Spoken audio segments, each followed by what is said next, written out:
বন্ধুরা, পুকুর থেকে বেরিয়ে এসেছে বড় বড় চোখ বিশিষ্ট একটি বিশাল ব্যাঙ, যেটি বেরিয়ে এসে তার জিভ দিয়ে ছেলেটিকে আক্রমণ করে। ছেলেটি প্রথমে ব্যাঙের আক্রমণ থেকে পালিয়ে যায়, কিন্তু যখন সে পালানোর চেষ্টা করে তখন ব্যাঙটি তার লম্বা জিভ দিয়ে তাকে ধরে ফেলে এবং ব্যাঙটি তাকে নিজের দিকে টানতে শুরু করে। ছেলেটি প্রায় ব্যাঙের মুখের কাছে চলে এসেছিল। তারপর তার কুকুরটি ব্যাঙের জিভ কামড়িয়ে ছেলেটিকে বাঁচায় এবং সুযোগ পাওয়া মাত্রই ছেলেটি সেখান থেকে পালিয়ে একটি পুরনো বাসে লুকিয়ে পড়ে এবং যে ব্যাঙটি তাকে তাড়া করেছিল সে অন্যদিকে চলে যায়। এবার ছেলেটি একটি ভয়ানক কেঁচোর মুখোমুখি হয়, যে কিছুই দেখতে পায় না কিন্তু নড়াচড়া অনুভব করতে পারে। এই কারণেই ছেলেটি কুকুরের মুখ চিপে চুপ করে লুকিয়ে থাকে এবং কয়েক মুহূর্তের মধ্যে কেঁচোটি আবার মাটিতে ফিরে যায়।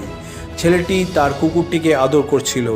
হঠাৎ সে লাল কাপড়টি আনতে জলে ছুটে যায় এবং কুকুরটিকে বাঁচাতে ছেলেটি দৌড়ে গিয়ে গ্রানাইটের পিনটি সরিয়ে ফেলে সেই ব্যাঙটির জন্য অপেক্ষা করে।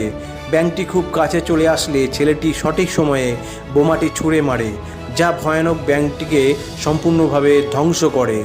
বন্ধুরা, যদি আপনাদের ভালো লেগে থাকে তাহলে ভিডিওতে লাইক করতে এবং চ্যানেলটি সাবস্ক্রাইব করতে ভুলবেন না। দেখার জন্য অনেক ধন্যবাদ।